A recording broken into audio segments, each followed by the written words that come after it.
In 1987, Cadillac built a car with one of the strangest assembly lines in automotive history.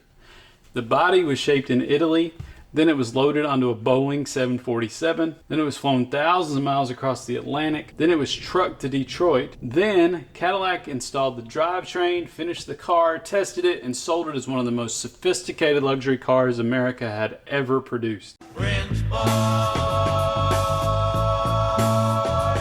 All of that work for this, the Cadillac Allanté, a two-seat luxury roadster that was supposed to prove Cadillac could still take on the world. But the longer you look at this car, the stranger the question gets.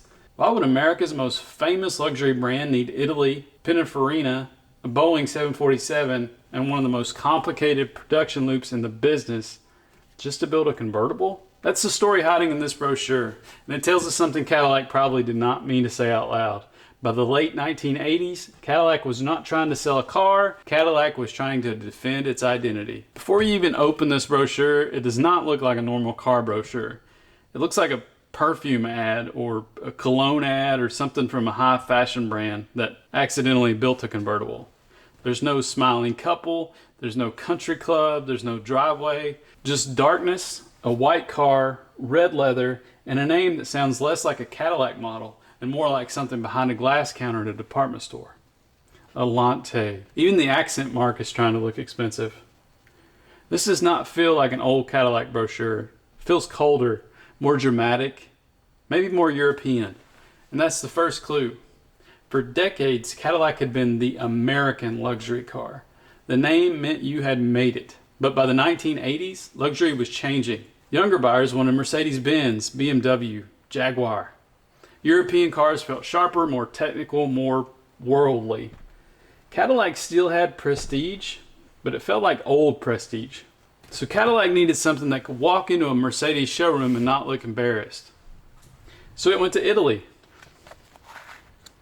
The brochure makes this move very carefully. First, it says the car was conceived and commissioned by Cadillac. Cadillac wants credit for the idea, but then comes the real sales pitch. The coachwork was designed and handcrafted by Pininfarina of Turin, Italy. That was the magic word. Pininfarina meant Ferrari, Alfa Romeo, European taste. The kind of name Cadillac could not fake with another badge or another strip of chrome. The Allanté was shaped by Pininfarina's team. Cadillac was not just buying bodywork, it was buying the label.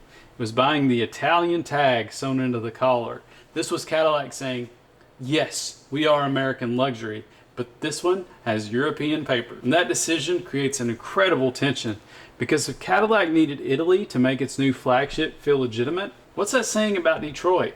Imagine being inside General Motors design at that time. Cadillac finally gets a glamour car, a car meant to stand against the Europeans, and the job gets outsourced across the ocean. That had to sting. That also created a logistical nightmare. Once Pininfarina built the bodies in Italy, how do you get them to the chassis in Detroit? Cadillac flew them. Not the finished cars, just the empty shells. They loaded 56 bodies at a time into specially equipped Boeing 747s and flew them to Michigan. A normal car moves down an assembly line. The Allanté's assembly line had a passport. And Cadillac did not hide this. They turned the logistical headache into high-end marketing. The brochure talks about the process. It basically says, yeah, this is complicated. This is why it's special. The 747 Cadillac. But here's where the story gets sharper. The airplane makes the Allanté fascinating. The price makes it shocking. The 1987 Allanté started at $54,700. Adjusted for inflation today, that's roughly 160 grand. Modern six-figure luxury money.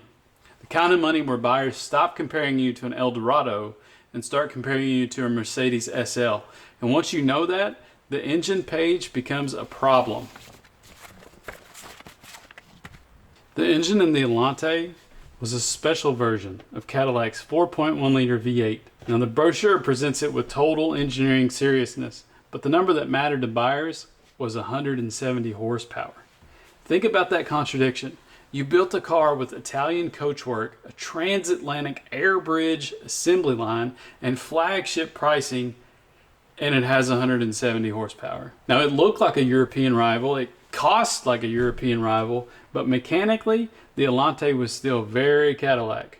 Front-wheel drive, automatic transmission, comfort first.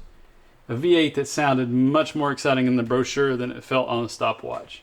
And that's where Cadillac's problem gets really interesting, because the Allanté was not cheap enough to be judged as a quirky Cadillac, and it was not fast enough to be judged as a serious competitor to the European sports market. It lived in that uncomfortable, awkward middle. Cadillac wanted buyers to see a world-class roadster, but some buyers saw a very expensive Cadillac with an Italian suit and a familiar Detroit heartbeat. This little cutaway is pretty useful because it shows the secret in one image. From the outside, the brochure is selling Italy, high fashion, Pininfarina, red leather, airplanes. But under the skin, you can see the transverse front drive Cadillac layout. That's the whole car in one picture. European costume with Detroit bones.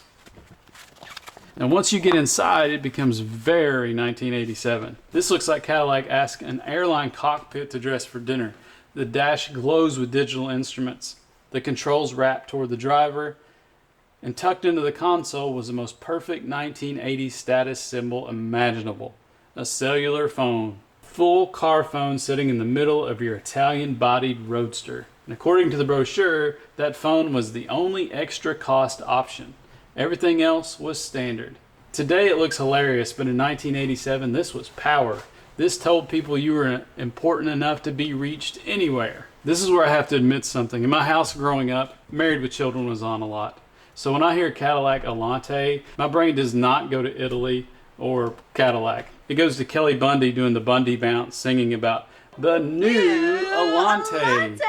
And weirdly enough, that's perfect, because Cadillac's brochure is selling red leather, Italian coachwork, a car phone, and six-figure luxury. Married with Children is Al Bundy, a couch, a shoe store paycheck, and the American dream with a broken spring. But that contrast tells you something. Cadillac did not just want rich buyers to want this car, it wanted everyone at home to understand what it represented.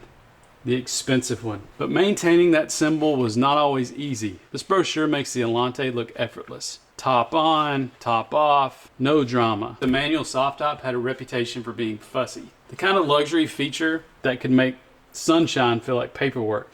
And that's such an Allanté thing, because this car was full of advanced ideas that were impressive, but not always simple.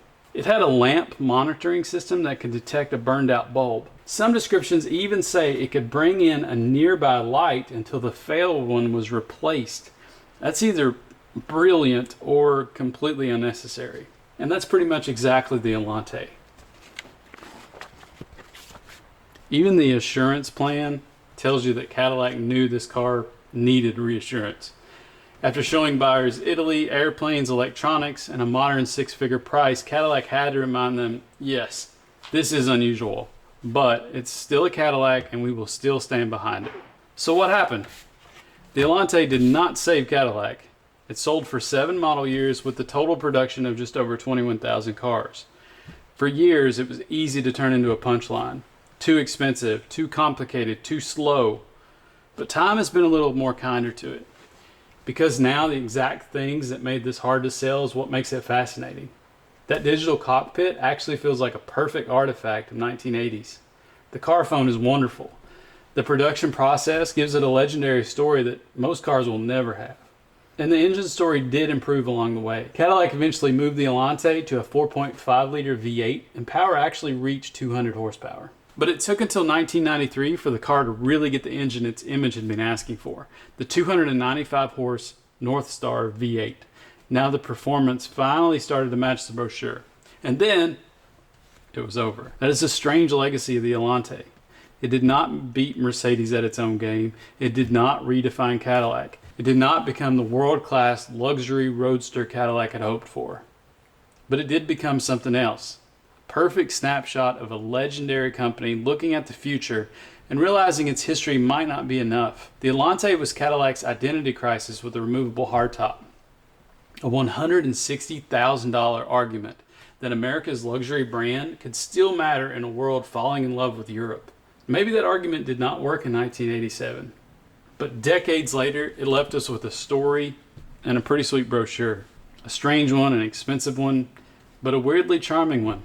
The Cadillac Allanté was not the perfect luxury roadster. It was Cadillac's most complicated dream. And for one very strange moment, that dream had wings.